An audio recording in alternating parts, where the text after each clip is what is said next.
Hello, everybody. Welcome to this webinar here about copy and paste. And my name is Daniele Sidrosano, image engineer at FilmLight, and above or to the right, left, or below me, depending on what your configuration is Andy Minuth. He's a colorist and product specialist also at FilmLight. And today I'm going to shut up and let Andy do all the work because I have no clue about, not much clue about copy and paste stuff.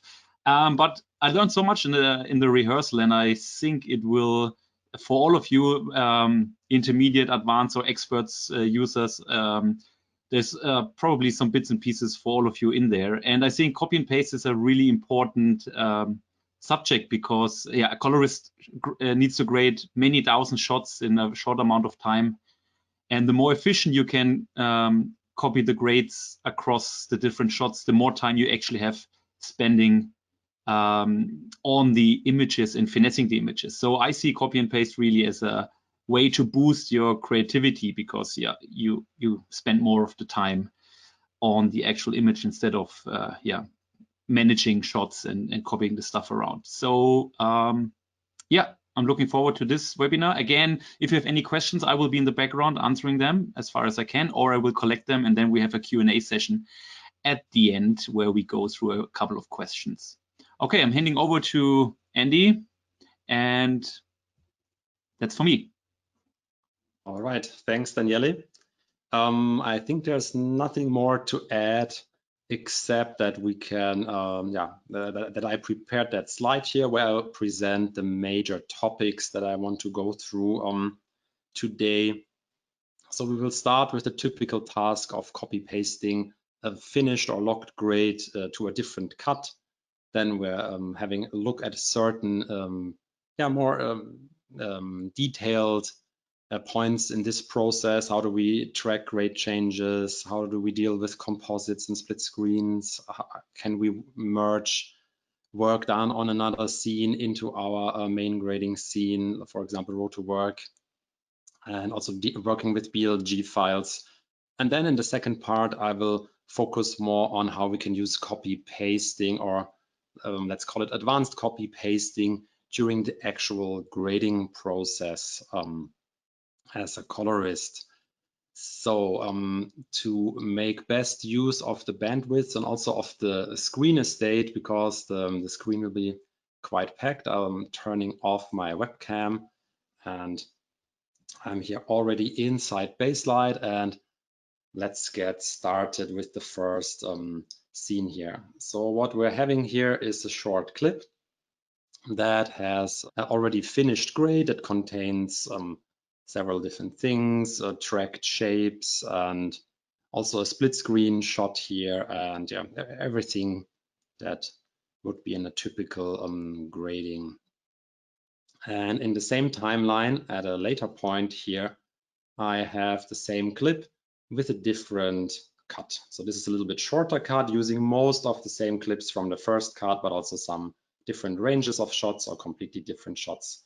Also, I added a burn into that scene so that you can maybe follow more easy when we're then working with the metadata of what is going on. So we can see the tape name in this project is the ARRI tape name, so the name of the camera card, and the clip name is the actual clip name of the clip coming, in this case, from an ARRI camera. How do we transfer the grades from the first cut to the second cut? So we use the multi-paste tool for it. And what I'm doing first is I'm selecting my copy source, and now I'm pressing Control C, putting it into the copy buffer. Then I'm opening the multi-paste window. By the way, you can open that with Windows M on your Linux Baselight. So I might use the shortcut in the rest of the webinar, but now I showed you where it is in the menu. And then here in the multi-paste, we will go through more of these advanced options later. I want to show you first how it works in principle. The most important stuff is here. The source is the current copy buffer. So that's the things that we put into the buffer with Control C. And then the destination are the timeline stacks containing selected strips. So that means I need to select now the destination. These need to be selected strips. And we match the shots by the source clip name and the source time code. What that exact means, we will also have a closer look later. So that means we will take the clip name, which is more precise in this case, and the time code. The tape name would work as well, actually, in this example, but yeah, better safe than sorry.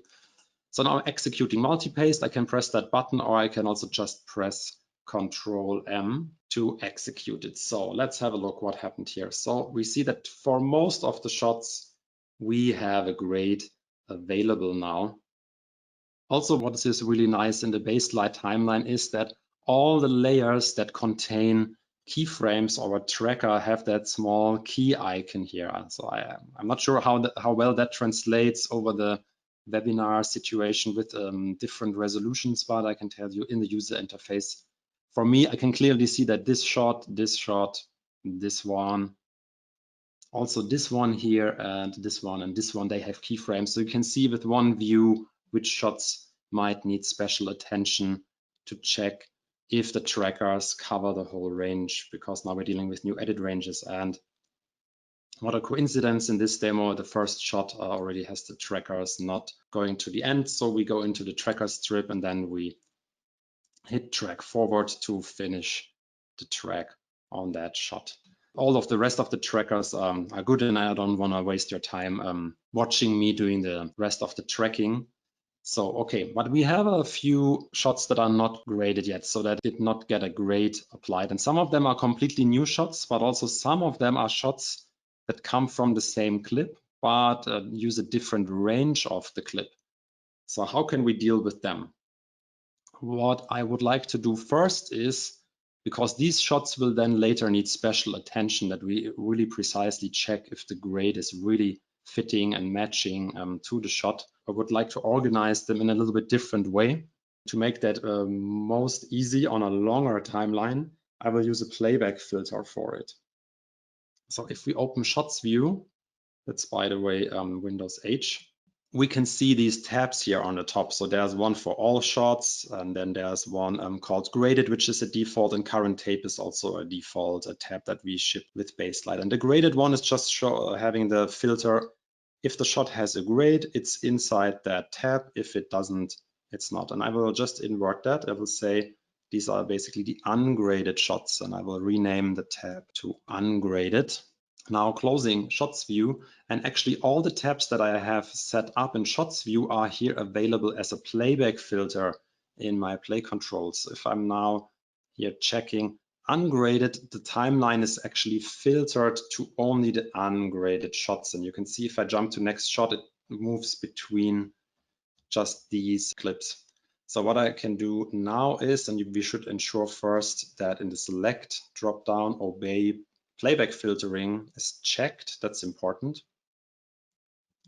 I'm doing a Control A to select all the strips, and now I'm just moving them down to a different level. So now it's much easier for me to see that these shots did not have 100% frame accurate grades applied to them. Okay, going back to multi-paste, and the only thing that I'm going to change is, instead of source time code, I use ignore time ranges for the multi-paste. That means as long as the shot is coming from the same clip name, it should do the multi-paste.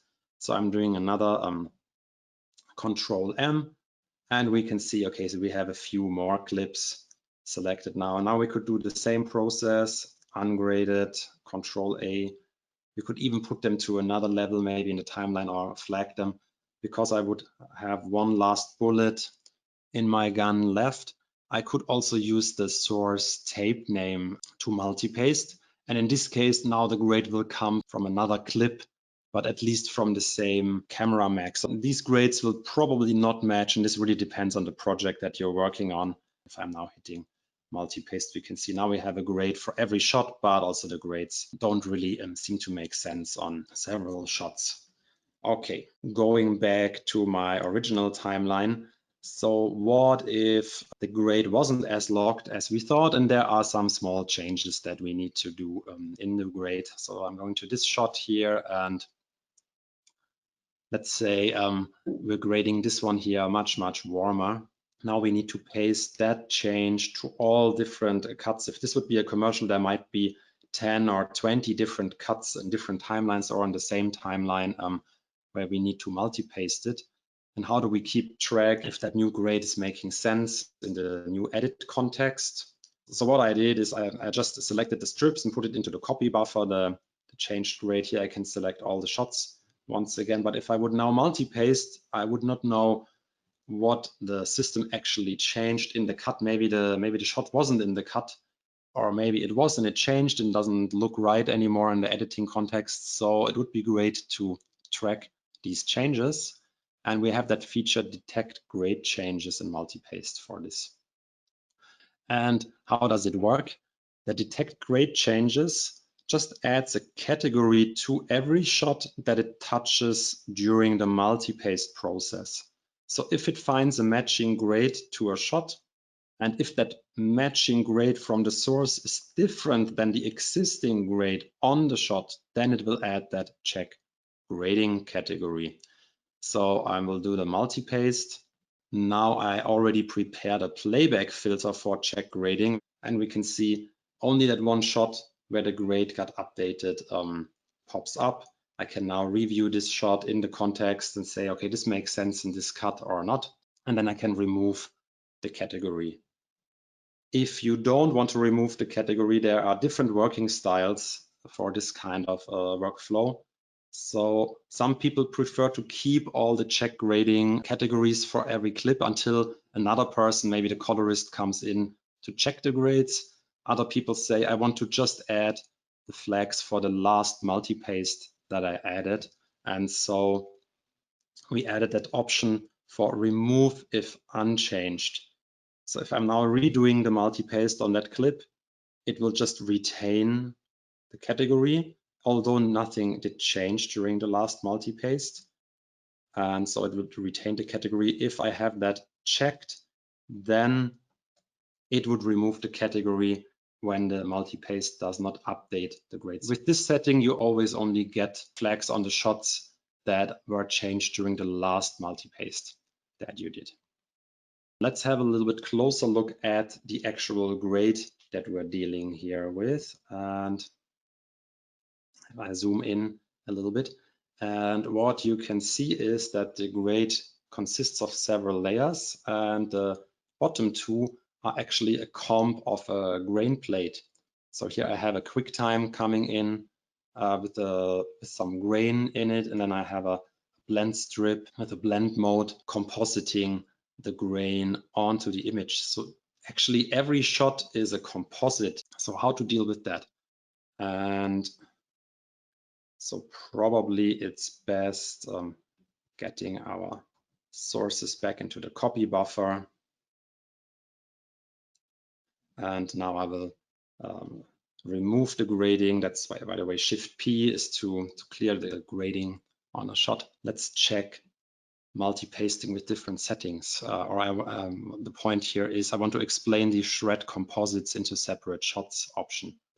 So if this is set to no, then the grade should work. So then it treats every stack as its own shot, and composites are treated as one shot.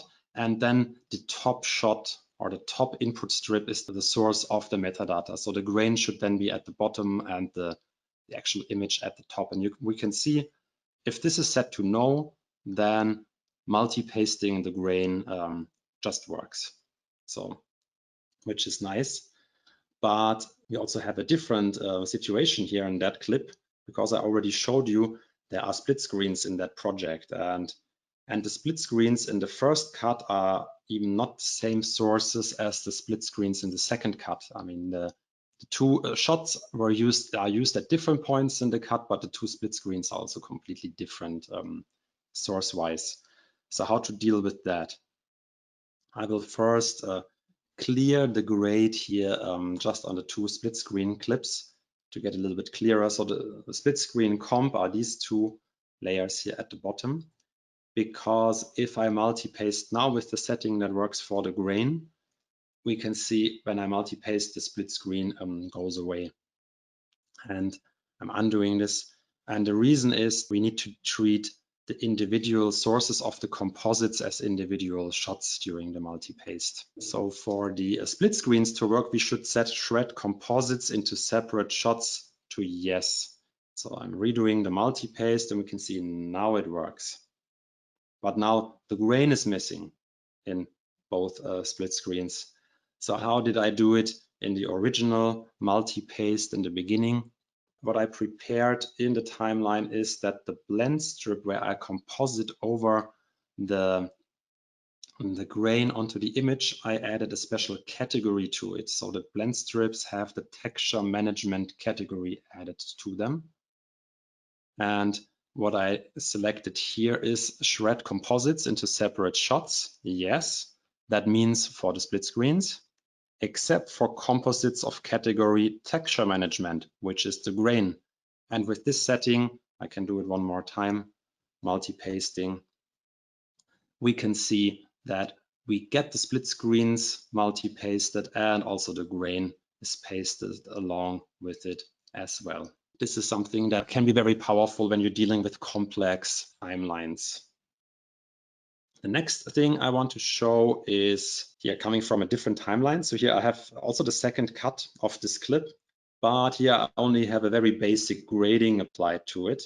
And then on a few shots, I did some roto work and added a layer with a more precise roto mask. And here's another one. And so the task is now, how can we get these two layers across into our main timeline without interfering with the grading that we already have?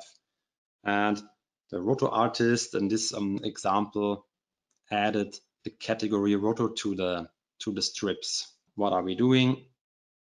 Selecting everything, putting it into the copy buffer. Now going over to our main timeline, our main grade. Also selecting everything, popping up, multi-paste.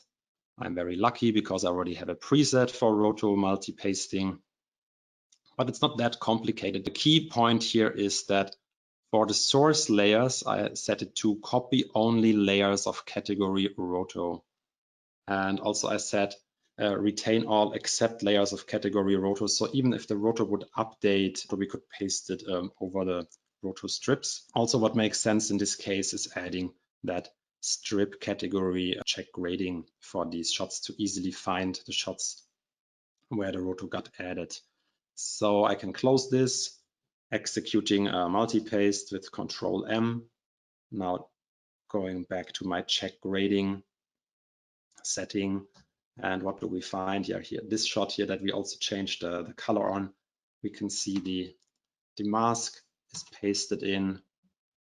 And also we have that other one here where the roto mask came in. And the roto mask got added to the bottom of the stack. And that's a setting that you can set here in the paste option. There is either below remaining destination layers or above remaining destination layers. So you can't multi-paste it at a specific point into the stack at the moment. So after multi-pasting something like this from another scene, you should then go through the shots and maybe put it at the point where it should be in each stack. Okay, so here we have a shot with the grade, and then we have the same shot without a grade here in the timeline. And if you take a close look at the clip name, you see that I changed the clip name between both shots. So the first one has the correct ARRI clip name, and the second one is lowercase, and also it has a .new added at the end. So now I'm trying to multi-paste from this shot to the other shot. So to put a shot into the copy buffer, I can also, the fastest way is always if it's just one shot is, and if you have a FilmLight panel available, just hold down the copy button and you saw the green border flashing up hopefully around the shot. Now it's in the copy buffer. We're going here on the second shot and now opening a multi-paste. We'll go back to my basically more precise multi-pasting option. And with the default option, source clip name, source time code exact, we will see that there's no match found for the shot. And the reason is that the clip name is not matching. That's also my big advice for you. If you're dealing with multi-paste and a multi-paste is not working, then the best way to debug it is check out what is it comparing. For example, in this case, the clip name, then go to shots view and examine the clip name between both shots and see, is it really matching? In this case, we see, no, the clip name is not 100% the same. But what we can do is we can set the matching from exact to fuzzy. And that doesn't mean that it has nothing to do with the timing. So it's not about frame accuracy or anything like that, or keyframes pasting. This is just about the matching. Fuzzy makes the matching case insensitive. That means uppercase and lowercase letters are treated as the same. And also it matches only the first half of the clip name. So in this case, it takes half of the clip name. And so somewhere here in the date, it will put a cut point, and then it will disregard the ending of the clip name. So this is especially made for these instances. So now with the fuzzy option, I'm hitting multi-paste, and we can see the correct grade is getting applied. And if there would be keyframes, they would also be 100% accurate. So the source timecode option here is still valid. So you don't need to be afraid of this with the fuzzy matching. But where you should be careful is if your real name looks something like real 001, real 002, then using fuzzy matching can be very dangerous, because then basically everything matches to everything, and that would give lots of false positives. Okay, so the next project is an episode of a TV show. It's the third episode in this scenario, and it starts with the previously. So there's a bunch of shots here in the beginning, consisting of shots from the previous episodes. And I guess you can already imagine we use multi-paste. I select shots. But instead of using the copy buffer as a source, in this case, I use multiple scenes, because what I, of course, could do is open all the previous episodes, Control A, Control C, put them each into a copy buffer, then multi-paste each one by one. But what is much faster is here going to the job browser, selecting the scenes that I want to use as a copy source, and the rest basically stays the same. And I will just multi-paste, and because this is a quick database access, usually it should be quite fast. If your scenes are really, really huge and have really, really lots of undo history in them, then this might also take a little bit longer. And here in this case, we see we now have a grade for most of the shots, except these two here in the spa. They are from the previous season. We don't have the projects of the previous season on the live in the database anymore. But what we luckily did is during archiving, we exported BLG files for these episodes. So I'm selecting these two shots, opening multi-paste, and here I already set everything up. Now my source are BLG files. So BLG files are our custom file format. These are like a very special OpenEXR files that contain full Baselight grades, and they're actually called Baselight linked grades. I'm pointing it to the folder where all of the BLGs are and all of the other settings, and there's nothing special about that. Then usually pasting from BLGs can take a little bit longer because it needs to scan through all of the files in the folder. In this case, I did not put very much files in them, but still it's a nice method of getting the grade in. And also what I want to point out here is that the log here can be very useful. For example, here it tells us about these shots, unambiguous match with this source shot. That unambiguous means we found an exact match. There's no other candidate available. So we are pretty sure this is there's only one possibility this can match. And also you can click on these lines here of the shots, and the cursor will jump to that shot so we can see what's going on. We can also here click on the name of the BLG that it matched, and it will open Flux Manage, for example, in this instance, to show the BLG file. And the BLG file contains several image tracks, and the default one is split screen. We can go to graded here. So now we see these are basically the real grades done on the last season, and can even click it and then it will go live into my viewer, and I can compare if these shots are matching. Actually, now I applied the BLG by accident twice by doing a double click on it. And I can also go to basically jump to the other shot and click on the other one, which is this one here, and then see that the grades are matching. So BLGs are a really neat way of keeping old grades and look references at the same time, because this is also an uncompressed output of the look here rendered into the file. We also have an ungraded version in the files. So these are really powerful, but it's just a still frame per clip. And another advantage is they don't take up much storage space and are easy to be kept maybe in a slower, more cheaper storage somewhere if you might need them later.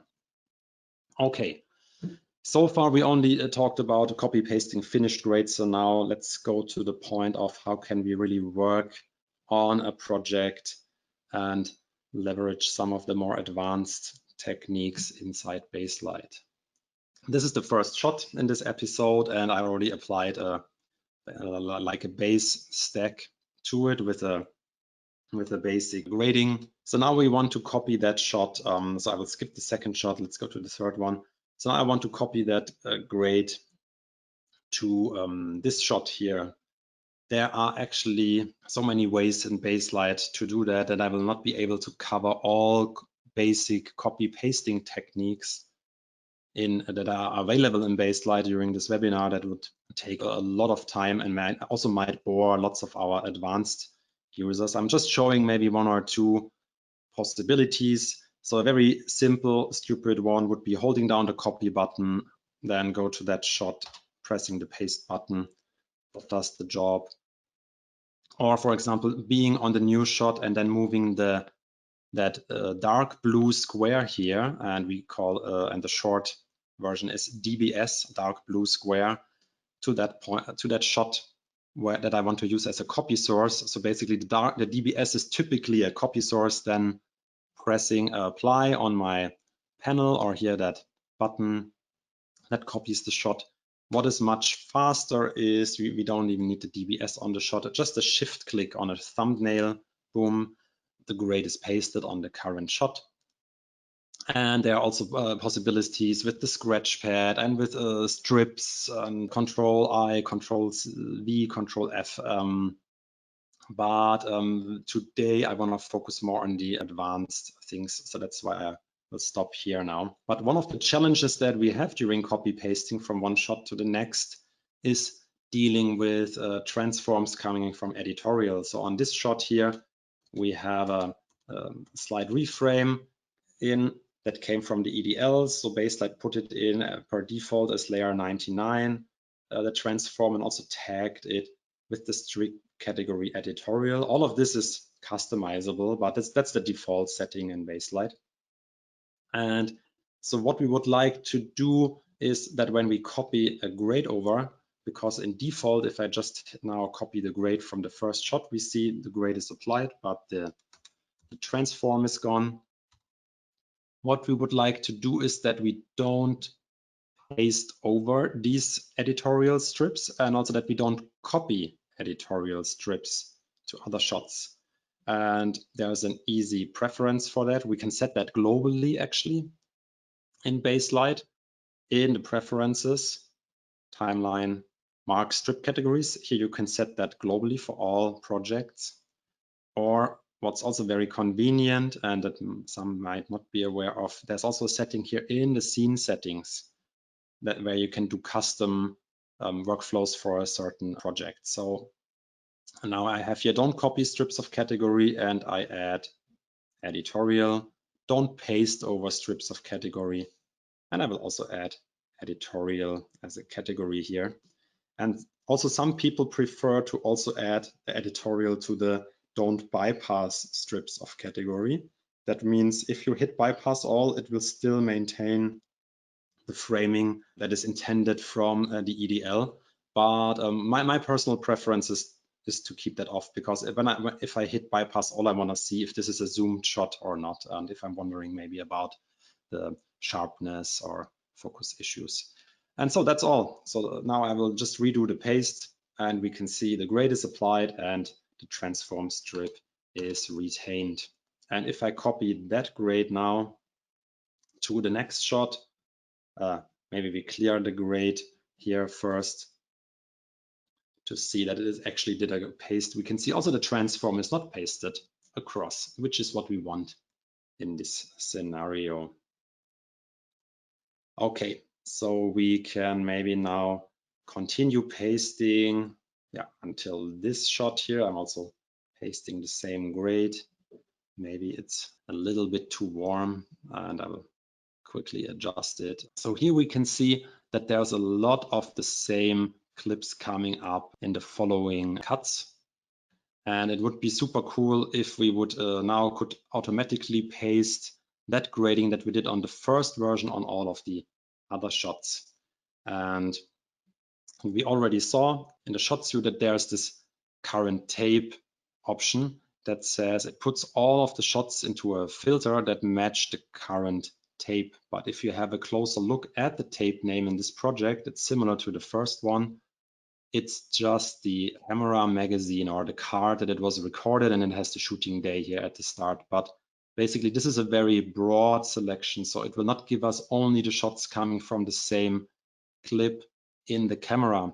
So using the actual clip name would be much better. So I will quickly set that up.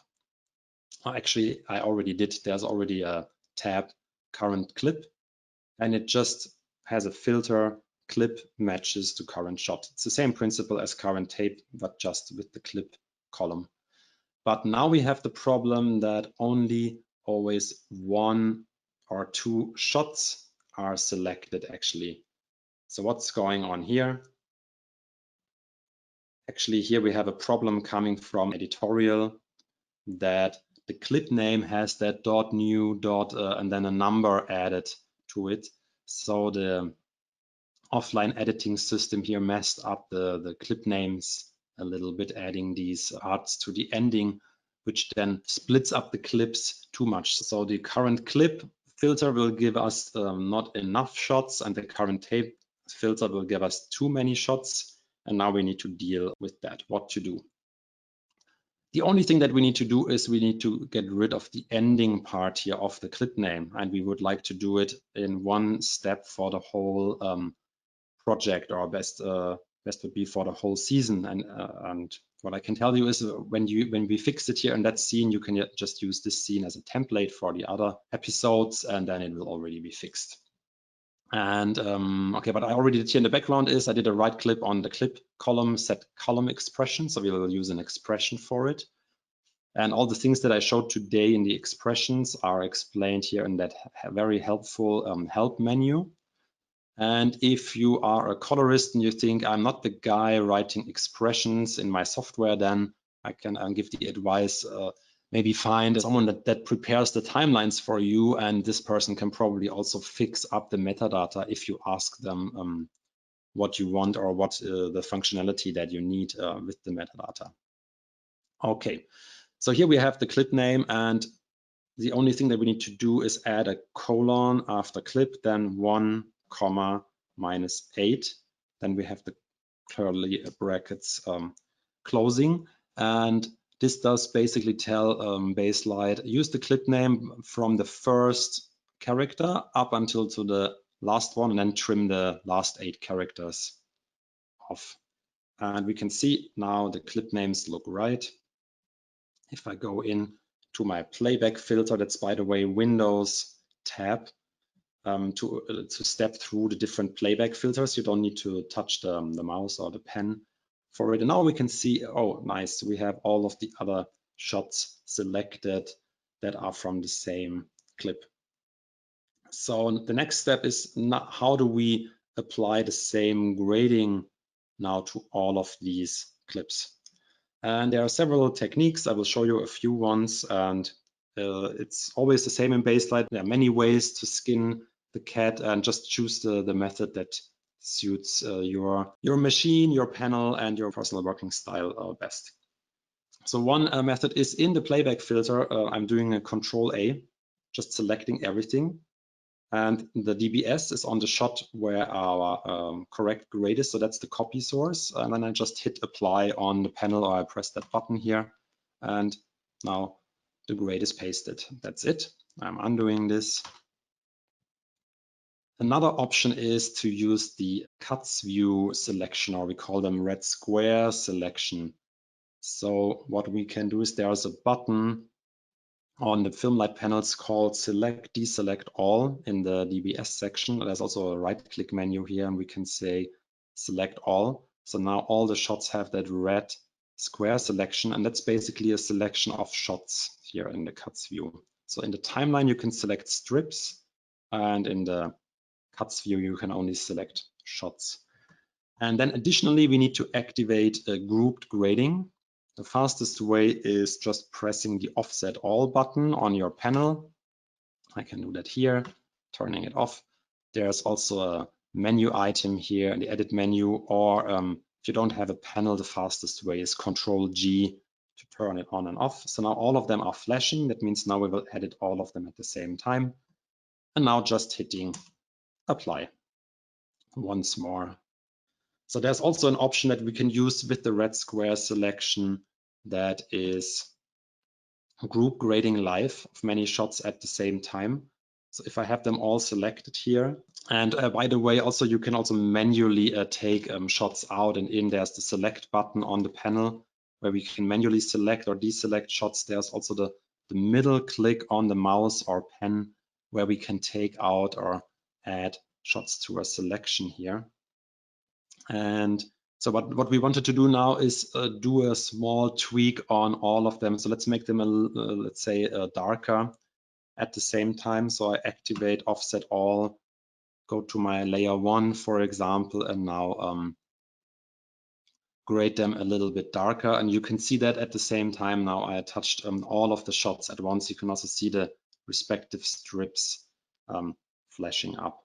For this, I would recommend having a very organized stack. So the stack does not need to be identical on all the shots, but at least the layer number should match. So then maybe in organizing your base stack, you should leave some gaps for, or reserve some layer numbers for special shots that need more treatment. And usually when the things here are flashing, I'm always getting nervous, because then everything I do will be applied everywhere. And so use that always. When you have offset all or group grading active, always be careful in your timeline and know what you're doing. What if we change just one of these layers here? So let's say we go into the vignette. So we have a vignette here added to every shot. And for the outside, we make it even darker, and the inside we add I don't know, something very obvious like a magenta cast. And now we want to paste just that layer 7 across all these shots. The rest of the layers should stay untouched. Maybe we did some special tweaking here. We only want to apply layer 7 to our cuts view selection. We select them once more. So basically I'm using the select all button. And by the way, if it's not doing the right thing, the select, deselect all, then press DBS lock first. It will bring your DBS to your current cursor, and then hitting select, deselect all. Now I'm holding down apply as before, as if I would like to paste the whole stack, but I'm not releasing the button yet. Now I'm holding it down, and on the panel, I'm going now to the layer selection, and now I can just press the layer numbers that I want to apply during this apply process. So now I'm hitting just layer 7, and we can see layer 7 is pasted across.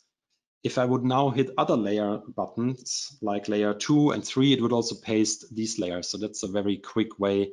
Holding down apply, then press layer 7, 3, 2, and these 3 layers will be pasted across with the panel. If you don't have a panel, I will also show you some more graphical ways of doing it in the user interface. You do a double click on your cut view here, that it will expand the stack of that shot out. Then you just take the layer number that you want to apply, drag it out, drop it on one of the shots, and we can see same thing happened. I can do it maybe one more time, going in here and then just dropping it on one of the shots. By the way, if offset all is off, then the drag and drop will just add it to the shot that I dropped it onto. So we need to have offset all on. And the last method that I want to show is using the layers view. So here we always see the stack of our DBS and of our current cursor. In this case, the cursor and the DBS are on the same shot, so both stacks are identical. But also I could put the DBS here somewhere else. Or actually, these are all similar stacks, and this is a little bad example. But what you can do here, it doesn't matter from which one you drag it. You can just drag the layer from one of the stacks and then again drop it onto the flashing red square selection, and it will paste just that layer across. Yeah, the layers view is also a very powerful tool to copy individual layers from one shot to another shot or to add a layer. You should also know that if you're dropping it here with that green replace layer 3, it will replace the layer. If you drag it here in the middle, it will insert it between layer 3 and 7 in this instance. But that's all I want to show about layers view today. But also, if you did not get familiar with it, play around a little bit with it, and maybe you will put it into your user interface somewhere. Okay, going back to a multi-paste, because we can also use multi-paste to copy the grade from a shot to all of the shots with the same clip name. So in this instance, let's go in here and go away from magenta and do something very opposite, and I will grade it much greener. And so now this shot here is green. The rest of the shots of the same clip name are still magenta. So how can we use multi-paste to get that grade multi-pasted, automatically pasted to all of the shots? Opening multi-paste, I use my fast copy paste preset. The source is set to current copy buffer. That means first we need to get our shot, that is the copy source, into the copy buffer. And then we use the clip name, which makes sense to be here precise now in that project after we fixed up the clip names. I mean, also it's set to fuzzy at the moment, so without fixing the clip names, this would work. And then the important thing is ignore time ranges. So it means as long as it's the same clip name, paste the grade over to the shot.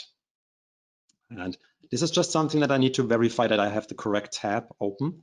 Then I can close multi-paste. I don't need to open it while I'm doing that process. So how do I get the shot into the copy buffer? There are also many methods. The one that I showed before that I prefer most is just holding down copy and it's in. Other people just prefer to do a drag selection, Control C. By the way, you could also select multiple shots, then you could multi-paste multiple shots through a whole scene. Another option is if the bottom strip is selected, pressing Control U. You also see that the whole stack flashed up, but Control U, which is called Smart Copy, only copies from the current selected layer and above until the footage strip. So the stack is always like an intact stack that we're pasting. That's why it's called Smart Copy. And another method is pressing a W that selects the whole stack of the shot where I'm currently parked with the cursor and then %C. So now we definitely made sure that the shot is in the copy buffer. How do we multi-paste it to the rest of the timeline? We just do a Control A, selecting everything, Control M, and we can see green grades pasted across. Now we will advance maybe here to the third one. Let's say here we change our mind. We want a little bit different grade. Let's go blue. I'm putting this into the copy buffer.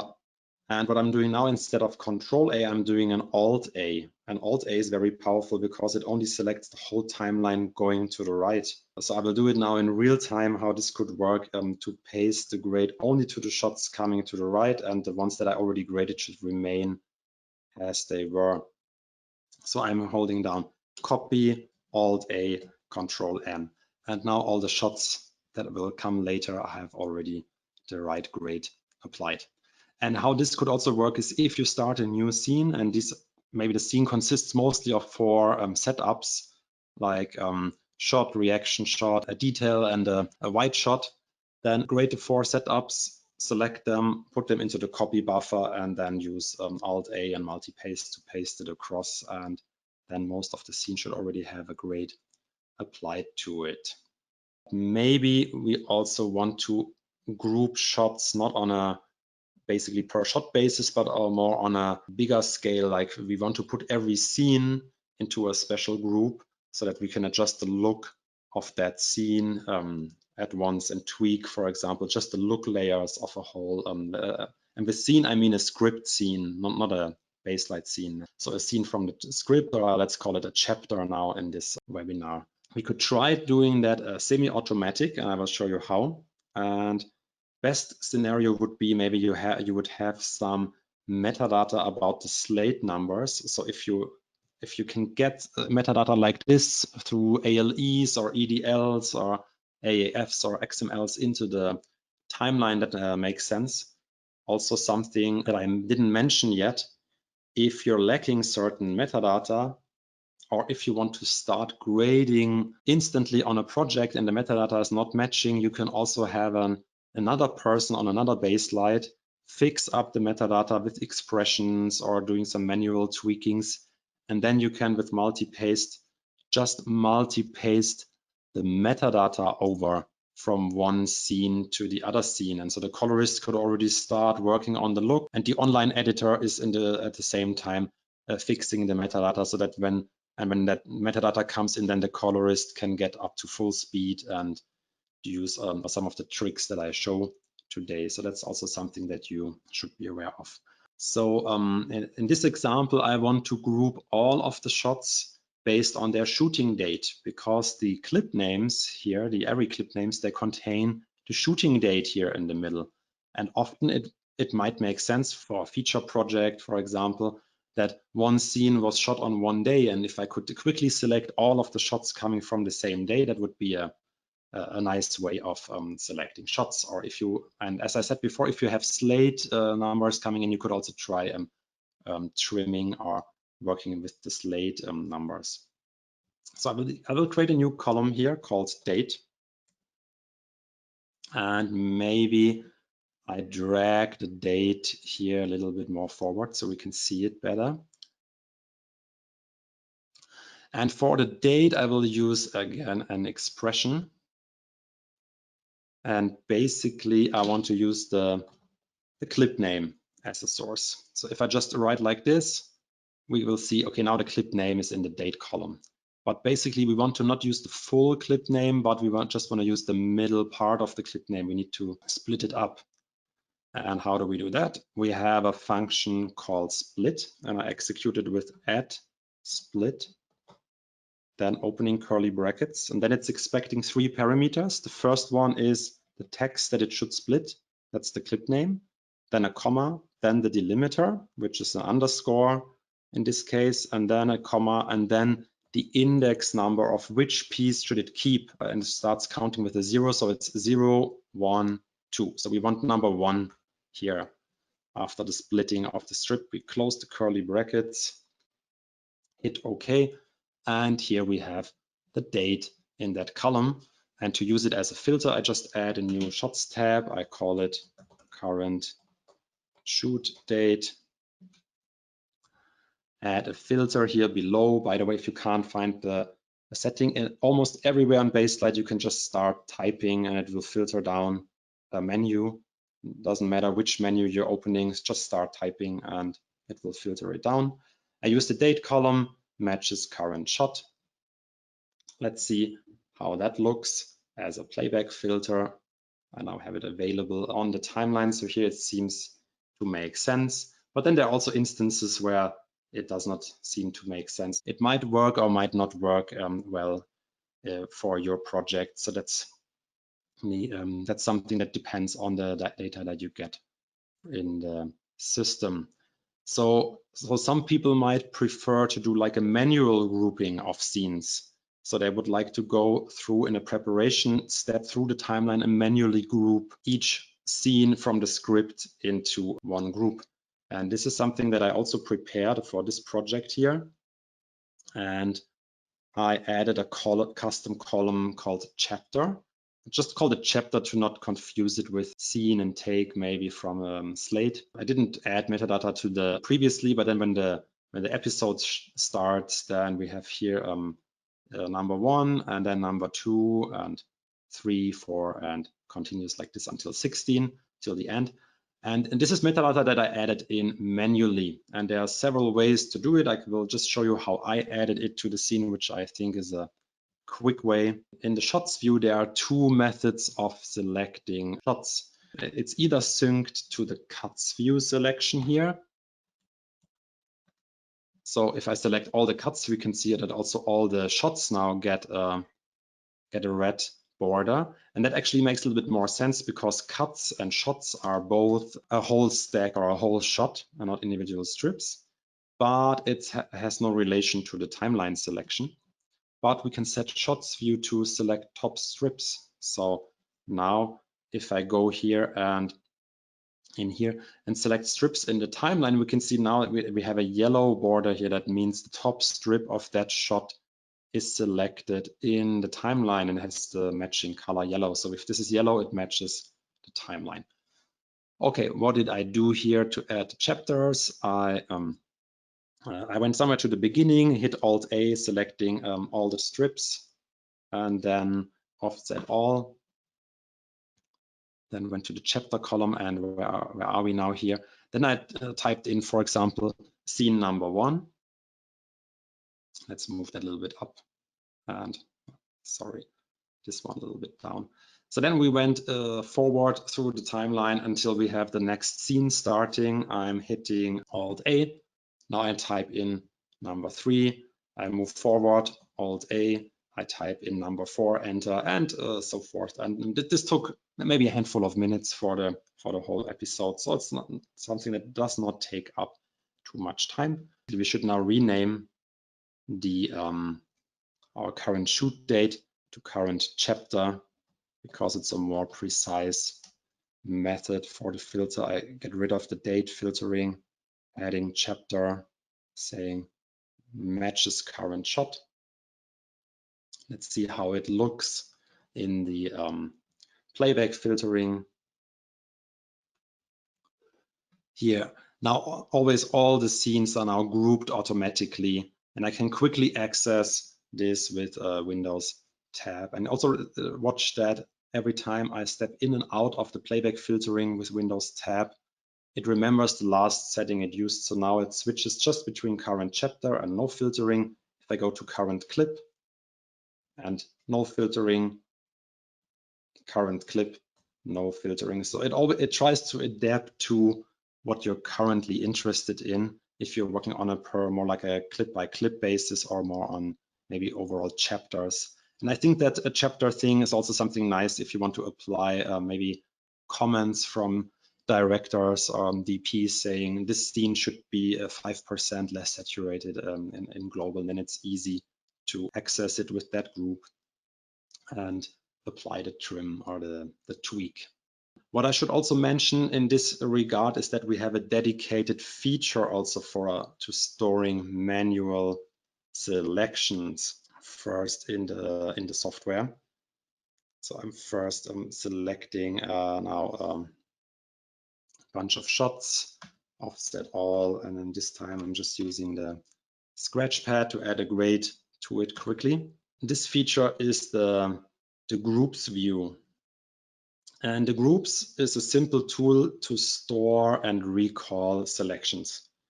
So I could go in here and select a bunch of random layers in the timeline. Doesn't matter that they're all the same number or what they are. It's just a selection. And for example, this could be all my beauty strips. There could also be several ones in one shot. These are all my beauty strips in a project, and I need to group them for a reason.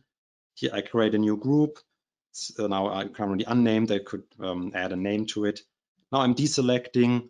If I'm jumping to this one and recall the group, now the selection is back. So this is just a store for the strip selection. But what I already prepared for this project here is, and what some people are not aware of, that the groups tool is also storing the cuts view selection, so the red square selection. And so let's go into a different layout and have a very small cuts view. I put also all the scenes into the same groups with this one. So this is also a quick way to recall manual selections. So this is now the first scene. The second one, I need to press here. And actually there's also a shortcut. It's just Alt and then the number. So if I want to access the third one, Alt 3. And so you can see how that works. And so the first 10 you then have with an easy shortcut available. That's also just something that I wanted to mention because we have that dedicated feature in the software. And until now, we only grouped shots either by manual grouping, maybe of a whole scene, or if they come from the same camera clip or the same magazine. But sometimes you have maybe 3 clips in a camera magazine that are giving us the same result, and they don't necessarily need to be from the same clip. Maybe there were 3 takes, and all shots with the same from these 3 takes can use the same treatment. And in this instance, if you don't want to do like a fixed filtering of shots, it would be nice to just reorder the shots in the shooting order. And when I mentioned the keyword C mode sorting, then probably many people of you are understanding what I mean.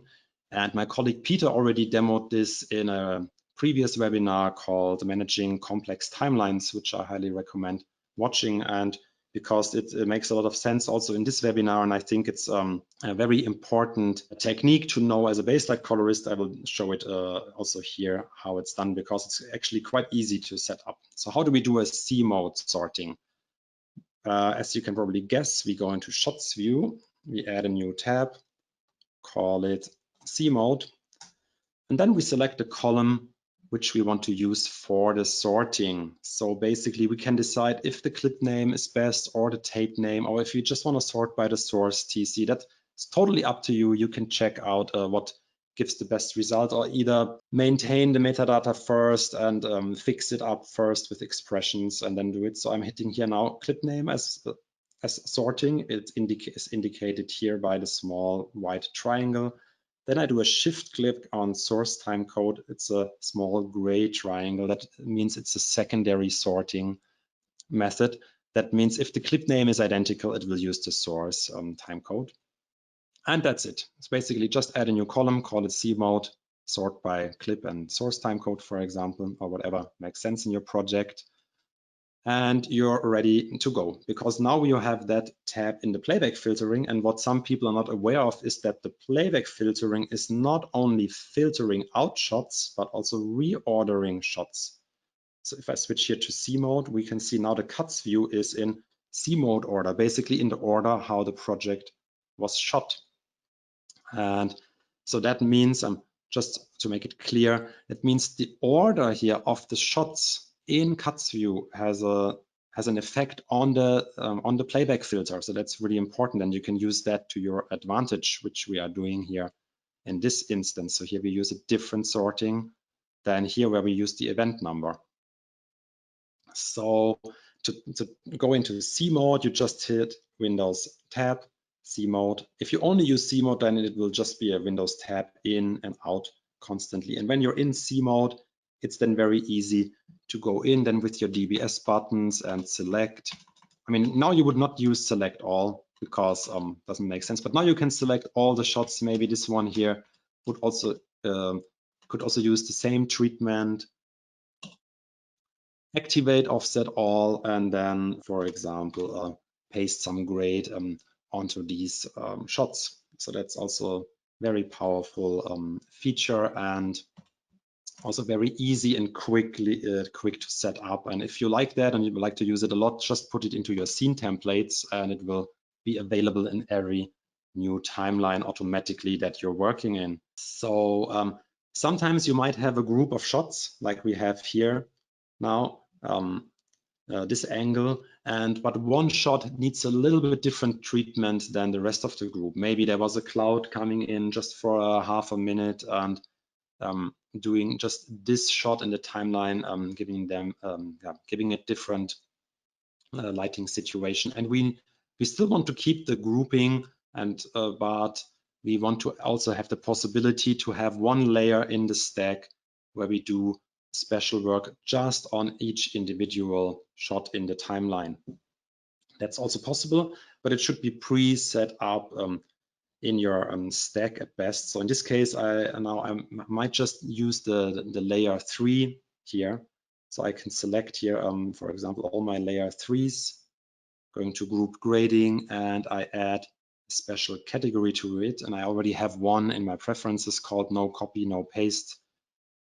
That means these strips are not copy pasted along, and typically would also give it a different strip color so that it's clear that these layers are the ones that are basically only for this shot in the timeline or not living inside the group. So what can we do now to demo that feature? Let's go to a layer that's inside the group and make the whole shot very cold. And let's go into the shot just for this shot and make it very bright. Now, if we activate our playback filter and apply that grade now to all of the other shots. I mean, in multi-paste, you can also work with categories. That's self-explaining. And if I'm hitting apply, what we should see is that the shots are getting blue or bluish, but not bright. And this is what we get. So this is also a method that you can use to have the option for each shot, and you could preset it in your stack that you're working with, that you have one layer that is only working on each individual clip while copy pasting. And if you need to turn it off, you can then also always go to the scene settings and temporarily turn that feature off. But I would not remove the group then from all the layers, because then it's harder to get it back. One of the last things I want to show is protecting mats. So here I have a series of shots, always the same angle, where I already have a tracked shape on his face and doing some treatment in there in the shape to direct the view a little bit to the face. And if we want to now update something in that layer of the shape, let's again make it very obvious. I will do the outside in a very cold color so we can clearly see what's going on. And if I would now do the same thing, current clip, select everything, offset all, and now hit apply, it would basically also, or even if I would hit apply layer 4, it would also override the shape that is living inside layer 4. So all the tracking data would be lost. But what I would like is to copy the grade parameters of layer 4, but maintain the shapes as they are. And we have an option for that in the edit menu, copy, paste, apply options. It's called protect destination mats. So if I would hit apply now, all the tracking would be gone for all the other shots. If I'm checking this, hitting apply, what we should see is that on all the shots, the shapes are still tracked, and so they are protected. As a general advice, I would recommend having this setting off, because otherwise you would not be able to update any shapes. So let's say you refine the shape of the vignette and you want to ripple it through all other vignettes, then protect destination mats would prohibit you from it. So that's why I would say more often you would like to keep it all off, but be aware that you can turn it on demand. Okay, everything that I showed so far might be hopefully at least a little bit interesting to people working with original camera material, but I also know there are lots of our users out there that are mostly or often dealing with flattened files, or let's say baked in conforms. You don't get original camera clips anymore. You just have one QuickTime file or one DPX sequence that you need to work with. And I have prepared something for the first clip that we saw today. And let's go into Flux Manage. So here I have the same project as a flattened file. So here the whole conform with dissolves is burned in, and I have an EDL just that I can use to chop up the clip into the cuts. So some people use the scene detect, some people use an EDL, and so let's do that now. I'm selecting the EDL, having the flattened file folder selected, and the important thing is we call this kind of a conform a record range conform, because we will use the record time codes. And I will also already tell it that it's a 25 FPS project.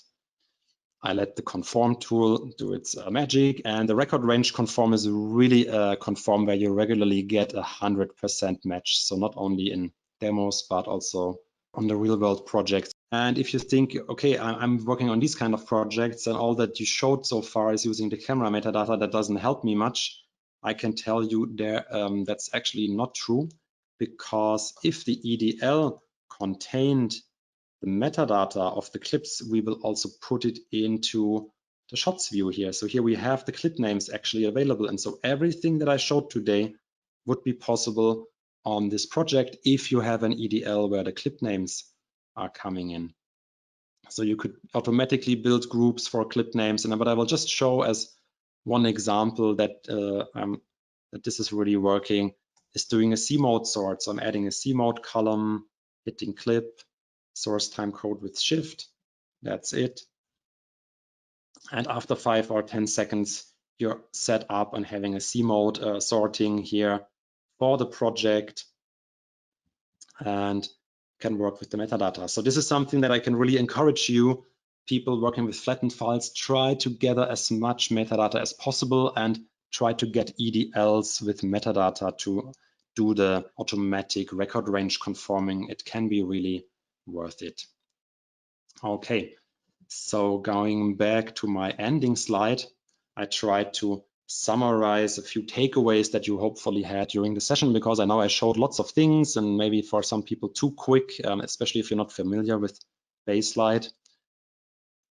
And my key takeaways are: gather as much metadata as possible for the projects. It might help you downstream. Verify, order, and maintain the metadata in shots view. And if you are not feeling comfortable with that, then have people building the timelines do that for you. Then I highly encourage you, use categories to categorize shots and strips. That's really powerful.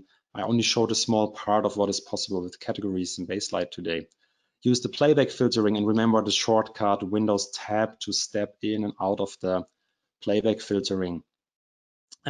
When you archive an old project, think about if you might want to export BLG files while you're archiving. They're very easy or very convenient to access and to move around. You can just keep certain shots. You can access them with on the file level with an Explorer or Finder, also on other operating systems, and leverage the full power of the multi-paste tool. Okay, so that's my ending, and I hope I did not scare off too many people. And now I would be happy to hear maybe some questions if they are. Yeah, there were a few questions. We had a lively conversation. Most of them I actually could answer, or some of them. But there are a few which I think are we should answer in a greater detail or to the public. The first one was, I was asked a few times, which version is Andy using, which is a good indicator that there are all sorts of new features, or apparently new features. So Andy, which versions did you use? So actually I used the recent 5.2 build. So I did not use a beta version of the 5.3. So basically everything that I showed today should be available today to all of our customers running a recent 5.2 version. Okay, yeah. So it's basically all in there, what you showed, everyone can use. Yeah, actually, I just discovered one small bug. I have to be honest. I discovered one small bug during the preparation of the webinar, and so we fixed that bug. So I'm not running an exact web release, but a web release, the actual web release from that is currently available with one small bug fix. That will make it into the main releases very soon. Okay, great. There was one question. Maybe we start with this one here. Good morning. What is the best way to copy a few layers from a still in the gallery? Can you just grab a layer easily, drag and drop? Thank you. Maybe you could show that how it works from the gallery in a similar way, or how you get shots in the gallery and get layers from the gallery out again. Yeah, actually that's a good question, because I didn't touch the gallery at all today. And let's go into that small project here, and I will add a gallery to my view. And the short answer is the gallery basically works the same way as the cuts view. And maybe I should first go in here and apply like a basic stack to them. And now I could grab them to the gallery so that we have several shots in there. And then basically the DBS, the dark blue square, can always only live inside either the gallery or inside the cuts view. So there's a button on the panels which is called cut view gallery, where you can jump with the DBS here between the gallery and the cut view. And when you're in the gallery, basically we can also do a double click. I can select the layer 7 and here drop it onto my shot. That would have now replaced layer 7. Or what I can also do is what I showed before, is holding down apply and then pressing layer numbers. For example, now pressing layer 2 and 3. And now I would have pasted layer 2 and 3 to my shot.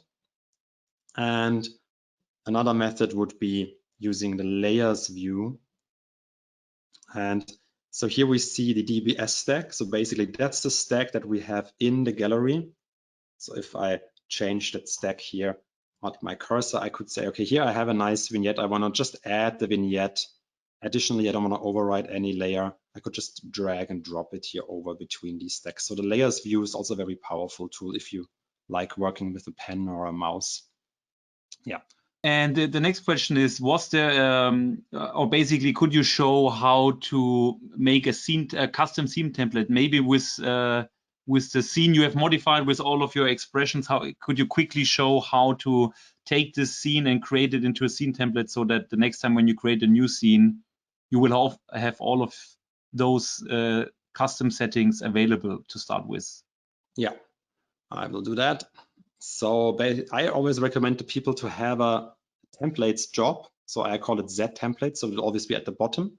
And in there, I can keep templates. So let's use I don't know, I go back to our flat file, because here we have the C mode in.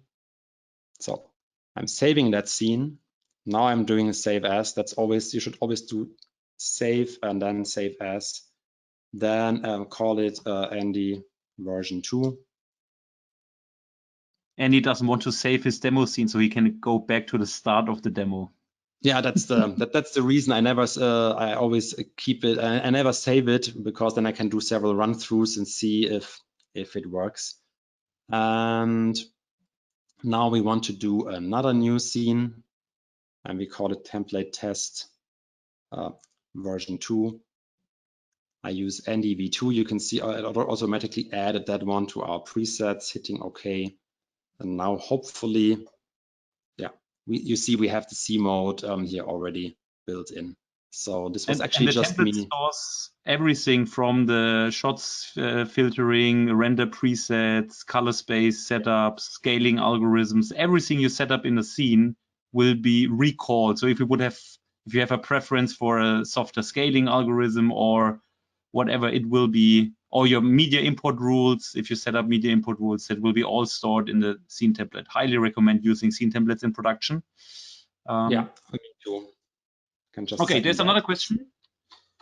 Good evening. How to reset a grade but keep transforms, for example?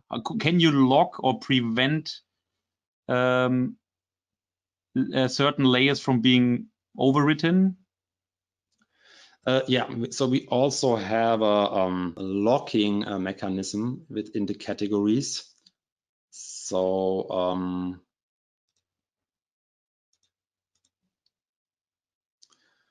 so if I go to the scene settings, you should see that here there's also a log parameters of strips of category, and I have one category preset in my preferences that is always active, which is the logged category. So I could go in here and take a layer and maybe one that has some values, and I could set this to just typing hello to logged. And what happens now is that you see all of my grading controls are now locked. So I can't, also when I would touch the panel, I can't change it anymore. But if I manually select the strip and now hit delete, it would still delete the strip. But what I would guess, if I override with a grade from another, yeah, you would put this also in the don't override category, right? Yeah, but in this case, it worked. But what you could do is you could go to an empty shot and put an empty grade into the scratch pad. Now I grabbed it into slot number 4. If I go over here and hit 4, so that would be basically my delete slot that would maintain the layer. And also obviously for transforms, because often what I already showed is usually you also put it into the don't copy and don't paste category, and so that it will stay with the shot and it will be protected from overriding. The thing that overrides it is if you do a really like a explicit selection of the strip in the timeline, then hit delete. This is then really deleting the strip. This you should be aware of. Yeah. Okay, we passed 1.5 hours. We have 2-3 questions left, but we will answer them via email as usual. And this recording will be also available on our usual channels. And I also want to thank Andy. I think this was awesome, very smooth, and also all the people in the background helping us with this webinar. The webinar angels, again, thank you for all of your great help. And yes, and see you the next time, I guess. Thanks, Andy. Yeah, thank you. Bye-bye. Bye-bye.